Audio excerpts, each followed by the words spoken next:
It's that time of year, Halloween 2018. And this year I'm more excited than ever because my little one can dress up and get me some candy. I mean, get herself some candy.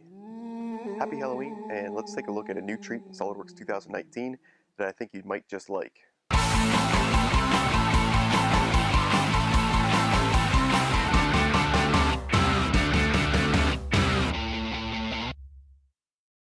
For every new release, there are always many new features. This year, the focus largely is on performance, but 3D texture is a brand new command. So, what is 3D texture? Where can you find it? How do you use it? And why might you consider implementing it into your design process? My case study is the standard pumpkin for this time of year, but what is non-standard is to make it organically bumpy.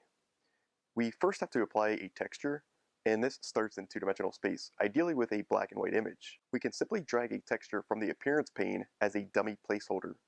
Once in place, we can redirect it to the desired picture file. That is not new. Downstream, the 3D texture will work better with a simpler picture that has fewer colors.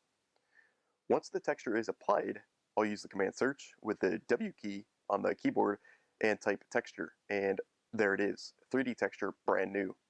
Of course, there are many ways to find the command. When applying a texture, effectively you are breaking your model into a mesh, not so dissimilar to what you may see from a 3D scan. A few things that will be critical in this command: texture refinement, offset, and max element size. Just be mindful at the number of facets in the body. The more facets, the longer the rebuild and slower the performance. Once complete, you'll have a graphical dataset from the newly created mesh.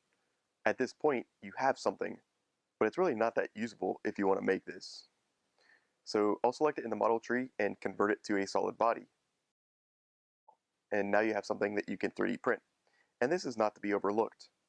Another new feature in SOLIDWORKS that will help you go straight from design to manufacture.